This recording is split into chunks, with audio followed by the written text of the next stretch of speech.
Hey guys, Seafood Les Clements here, back in the Star Chamber. So, welcome to episode 5 of the Power of the Dragon and the Primal Elements. Okay, so you can see here on my board, I have these elements now arranged in a different order. They're all here, 1 through 5. Okay, the ether is going to be off in the corner here, because I'm not going to hit that yet as much, because it's really tough, complicated.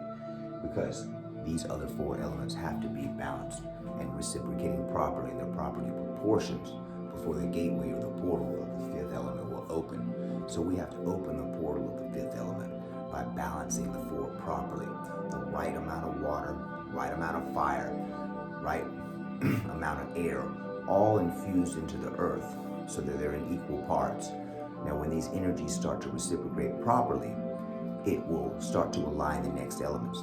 So when your earth starts to become really balanced, it will start to charge and balance your water. It will be pulling on the next elements into alignment. And once they all 4 become aligned, the portal will open. So what do I mean the portal will open?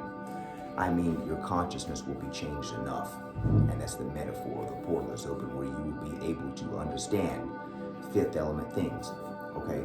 So if you imagine every person, right? Every person is a cube, like this, right?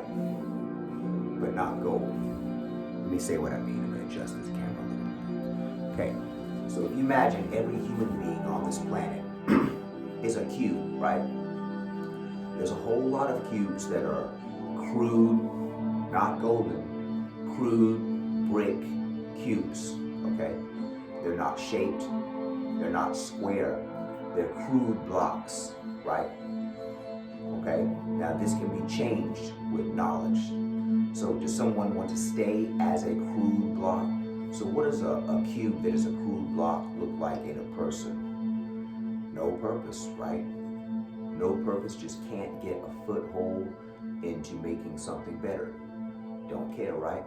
So now someone with a little bit of knowledge comes along, and let's say they're in a hierarchy of cubes. So this is how a system works.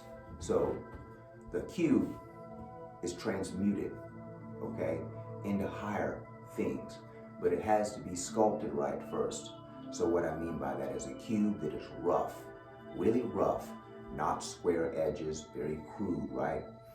It has to be made square. It has to become a perfect cube for the operation, okay, or for the experiment in alchemy. It has to be a perfect cube in incubation, because the cube is being baked in the oven, right? The cube is being transformed in the kiln through fire, air, water. So if you take a crude brick cube and all of a sudden you develop the knowledge to make it a smooth, square cube, still stone, right? Just crude stone. Now once you get the solid block, now you can start to transmute it into something higher. So what's going to be the next level?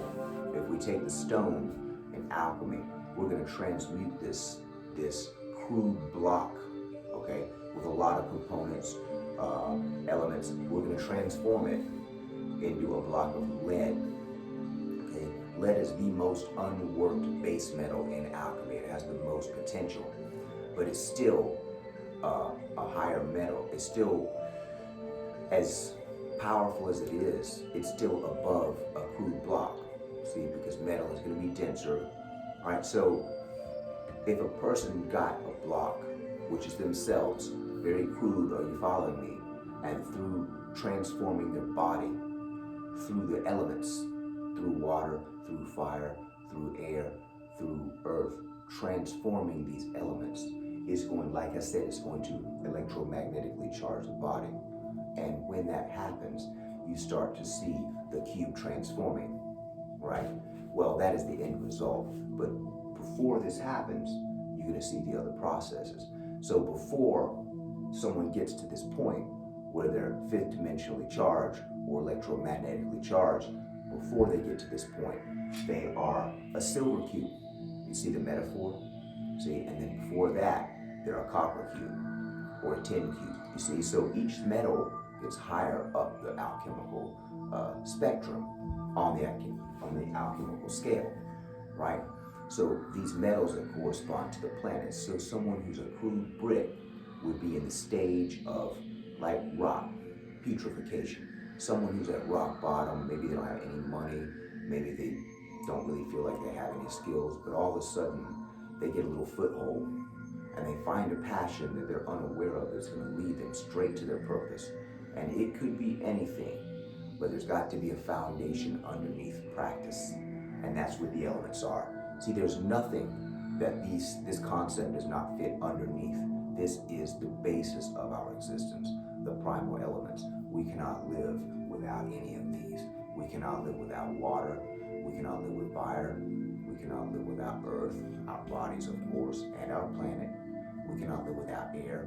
So these are essential, but these are full systems. So if we understand the three levels of alchemy, right? The first level is going to be the puffer, okay? Now, a puffer is a low-level pupil student, right? Doesn't know anything. Only assigned one job, just one. He has to puff that flame to keep that fire at the right temperature, right? Because the cube is inside being transformed. Now, the puffer is the lowest in the hierarchy, but the most important, because that fire, or the most important early on, because that fire is going to be kept the same if he's good. Now, if the puffer falls asleep and stops puffing the fire is going to drop, right? Or it might get too high. And if that happens, then the next level up, the next rank up, the initiate, is going to come out and start puffing the flame because the puffer's not there. But now the initiate is being pulled away from his task to do the puffer's job because the puffer was irresponsible, and now the puffer is gone. But until they get a new puffer, the initiate will be the puffer because all initiates were once the puffer, right? So the power of puffing is what I want to talk about. The power of puffing. Do I mean a bunch of people sitting around in a circle puffing on a pipe or a bong? Or no, that's not what I'm talking about. Puffing, okay? Puffing that flame, keeping that fire at the right temperature, okay? The fire has got to be just right. There's going to be times when we're going to need to turn our fire up, and sometimes we're going to need to turn it down if it gets too high. So we want to have control of our fire, which is our sun energy. Very important. If the fire gets too high, we have the scorched earth policy, right? The body's the earth, right? I say policy, it's kind of like, it's a scorched earth problem, right? It's what it is. The sun, the solar energy on one side gets too big and starts to evaporate the lunar side, the water. The heat of one side of the body will start to evaporate the other side, right? If there's too much male, not enough female, they've got to be balanced. So what happens when male and female energies are perfectly balanced in a person? Whether they are male or female, they will be at the top of that they'll be at the top of their gender, and I mean up here. When I say the top of their gender, I just simply mean someone who's done enough work where they reflect this. That's what I mean. So this is never about anyone being ultimately better than anyone else in the long run. It's about helping. But yes, some people are better than others, but if that was not the case, we could not get any help. We wouldn't find anyone that could help us if we were all the same. So we're not equal in that sense, but none of us are fully equal to others in their specific path or practice if they are really developed, if we do something else, you see? So a flute and a piano are not equal, but neither one of them is better because they're different. They can't be compared on an equal stage because they have two completely different purposes. Is a baseball player equal to a football player? No, you see? So it's a matter of where someone is in the world, and they can always move up. What do I mean move up? Move up in value. Always working to continue transforming this cube, because once the body comes into alignment and all this stuff starts to get the transmutation starts to happen. Okay, we're transmuting our lower unworked base metal body into higher metals up. We're going to go through lead. We're going to go from lead into iron, into copper, tin, and so on, all the way up to gold and silver. Okay, so there are plenty of people walking around our society that are copper bricks. Now, they may not even be aware of this. They're just normally, naturally people who have a little bit more balance. Their elements are a little bit more balanced just by default. There's a lot of people like that, and they're very pleasant to be around. People who have balance, who have elements somewhat balanced in their body, are not only pleasant to be around, but very easy to be around. They can accommodate, but they can hold that line, and that's the trick, is being able to allow and accommodate, but not be run over. Okay, that's earth, rock, solid boundaries, right? So the puffer keeps puffing the flame. And if the puffer does a good job for a couple of years, the initiates start to notice. So then eventually they'll get another puffer, and that puffer will come in and he will become the initiate. And now he'll be in a different room and he's not puffing anymore. He's got a different job now. He's working with compounds, to the properties they're going to be able to work to transmute. So whatever the adept or the alchemist wants, which the puffers won't know, some of the new initiates won't even know the alchemist. The alchemist and the adept are the same thing. So you have the puffer, the initiate, and the adept. Now, if we spend much of our lives puffing, that's better. Puffing the flame, which means we're actively controlling our fire in our body. And that is a huge problem on the planet. People cannot control their fire, their desires, their urges, right? Men, you understand this, we're always having people trying to compete with us. If we're balanced, we might not really care about competing, but you have people that are just trying so hard to compete. You see, that's the same thing. Their fire is too high. See, women, all these men that won't leave them alone. That solar sexual energy fire is out of control. They cannot control their desires. Therefore, they are chasing everything away that they would want. But you see, they don't deserve that because they haven't done the work. See, just like a man who's being, someone else is trying to run over him. If he doesn't have the knowledge to stop that man, see, he's going to be in trouble. So we simply learn how to have boundaries and borders so these things don't happen, because we have to deal with other people that have fire that's way too high in our lives. If we're balanced and understand that, then we also have to deal with people whose fire is way too low. See, they're depressed.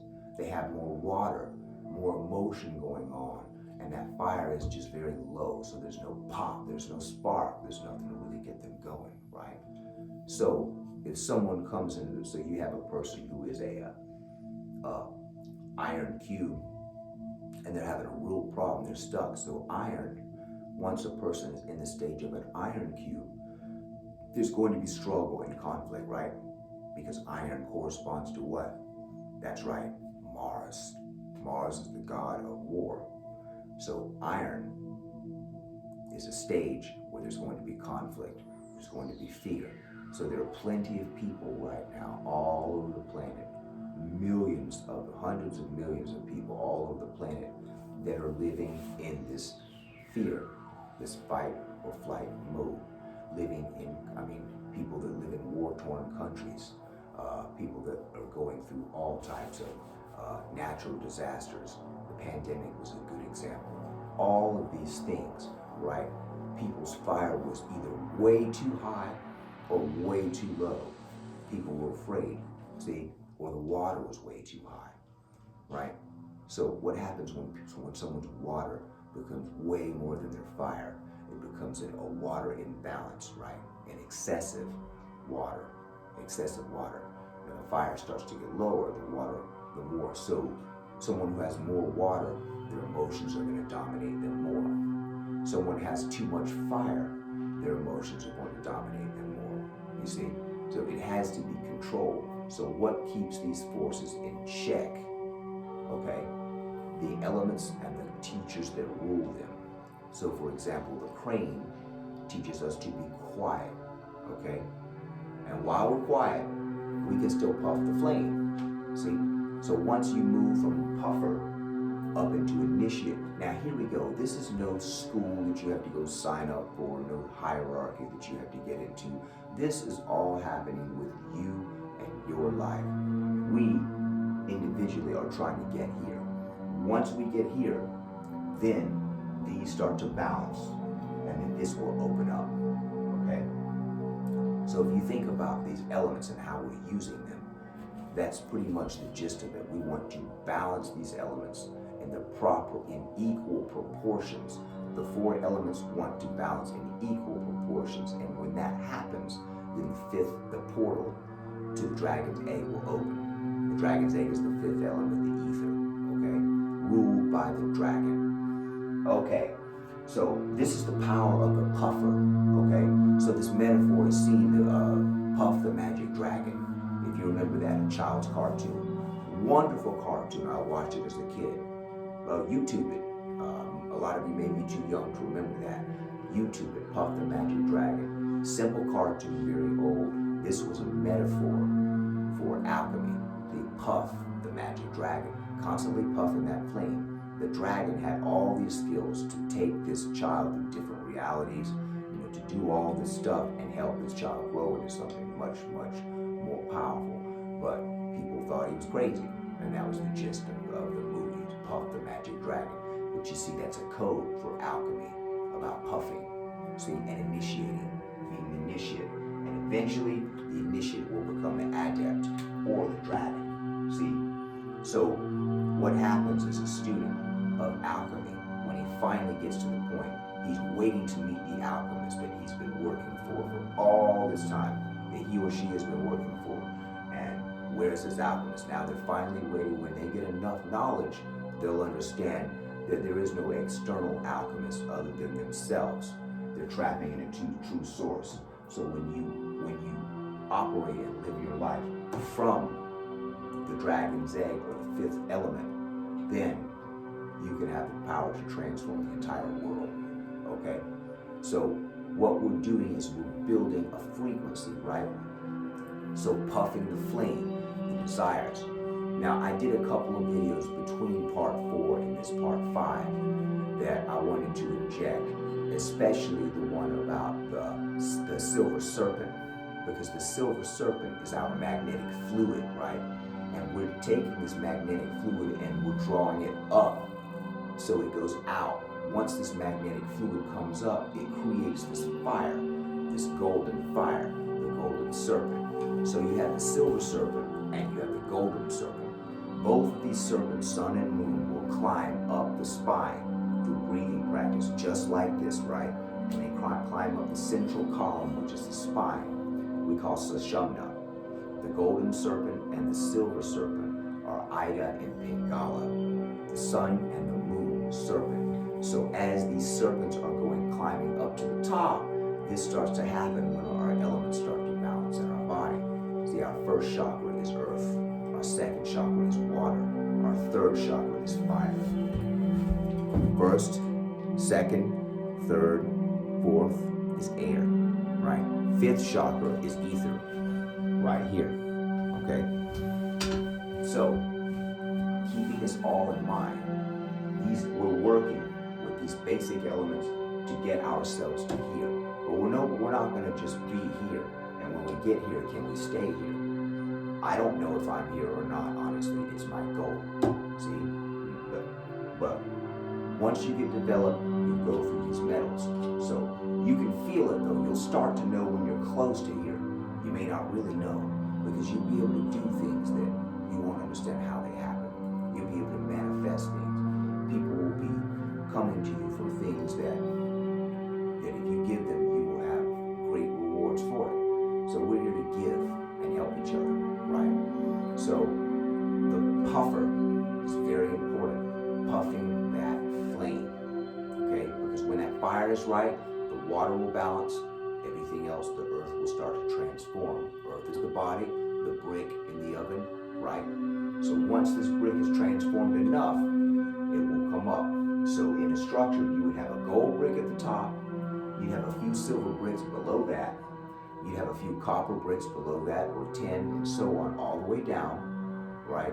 So that these cubes at the bottom are going to be transformed by the cubes just above them that are being transformed through water, fire, through the elements, by the cubes above them. So all the cubes below are being charged by the golden cube. So my point is, if you can become the golden cube, everyone that comes into your frequency will feel it on a level that they will not understand. Okay, so guys, with the seminal retention, it's like I talked about in the Silver Serpent, it is crucial to start to become aware of how much you're spilling this or leaking this magnetic fluid, the Silver Serpent, the gene, okay? Because it can really hurt you if you're spilling it all over the place. Because like I said, this is magnetic fluid that comes up and it goes through a transformative process through the elements and it turns into fire. So we are exuding our energy of the sun. It is our sexual energy that gives us strength, testosterone. We need to save that, savor it. Now I'm not saying not to engage, as that I mentioned in the last video. I was talking on the Silver Serpent. I was simply suggesting that being more careful with it and building it up more is going to create all kinds of positive changes in your life. You know, so the seed is very valuable.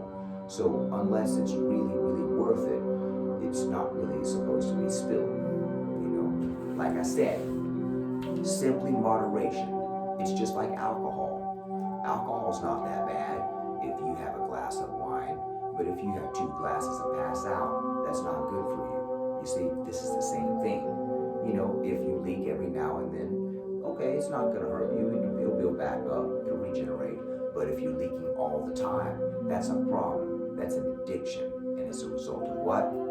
Too much fire. So with too much fire, the urges are too high, right? And that need to release overwhelms the rationality and becomes a day-to-day habit, okay? And this is destructive. You will literally wither away with this, okay? So be careful with it. Save this energy, conserve it, save it more, you know? So just like the wine, a glass, enjoy it, not 2 bottles. Same thing, you know? You don't want to be leaking every day all the time. So this leak has got to be plugged with the discipline of the mind and the breath. When we understand how harmful things are to us, we become far more receptive to not doing those things anymore. And that's what all of this stuff is about, is learning how to get rid of habits that are destroying us. So with the Silver Serpent, if you think about this with men, we're like a bag of air pressure that's pushing that bag like a balloon, more like, right? And when that magnetic fluid is leaked, it's like letting the air out of that balloon, and you lose internal pressure, okay? That's why after releasing a lot of magnetic fluid, the back can hurt, the neck can hurt, the joints can hurt, because that pressure that was pressurizing them out, that internal pressure that's pushing, is gone for the moment, and it has to rebuild through rest, okay? So how do we rebuild our magnetic fluid? Exercising. There's all types of sets, exercises I can talk about that can do that, but the main thing is going to the gym, doing exercises, exercising your muscles, getting your body strong. This will rebuild that. Now, this doesn't affect women the same way, because as men, we are physical representations of the sun. We are sexual energy. That's exactly what we are. We are creative force. So we have to understand how to be creators, right? And there is the idea of man being made in God's image, right? It's simply just, we are creators if we become this. And there's nothing that can stop you if you get there. Difficult goal, lifetime goal. But fighting monks, yogis, gurus, saints, all these people all over the world that are highly spiritual and have broken past these barriers, they can do amazing things. They're golden cubes, see? And they didn't start as a golden cube. No one starts as a golden cube, you know? Some people may start as a copper cube. If 2 parents who were copper and a copper cube and a tin cube they get together and they have a child, their behavior is going to be a lot better. Their elements are going to be more balanced, whether they understand the elements or not. Some people have had really good upbringings, and they don't really have much of an excuse to be lashing out about things because it's really about discipline. Other people didn't have that choice, and they can't help that. See, so that's why we are here to become this, so we can help them. You see, or anyone else who needs help. And then sometimes we may need help. Just because someone is a golden cube doesn't mean you can stay there.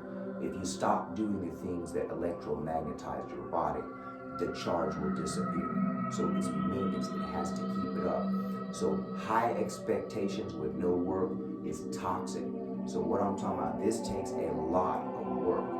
So if you're really into what I'm saying, just understand this is very difficult work, but it is gold. I can't imagine not understanding this knowledge. I can't. And I see why it's such a struggle exists, because most people are oblivious to this. If you find this being taught in any university like this, let me know. I can go and tell you won't find it. You metaphysical schools, yoga seminars, stuff like that, sure. Universities, this is crucial. It's under the foundation of everything. But the knowledge of the five elements is turned into, okay, air is AC, heat is heat, water is providing survival for the home, earth is food, feeding the family, all this stuff. So all these necessities have taken the place of the true purpose of these elements. See, so becoming electromagnetized with this cube has become providing for their family instead. So there can't be enough focus here. You see, water, food, air, all these things we need, right? So that's what's happened. So we need to bring the scale back and start working the elements for what they really are in their primal form. That's why we are talking about the power of the dragon and the primal elements and how powerful they are. So thanks for watching, guys. If you like this video, go ahead and hit the like button down at the bottom. If you want to subscribe, even better. We are located in Eugene, Oregon, at David Leong's Martial Arts. So if you ever want to come visit us there, fine. We'd love to have you. Otherwise, if you want a consultation, get in touch with me and we'll talk about that. All right. Have a good day. Thank you so much. Seafood Les Clements out.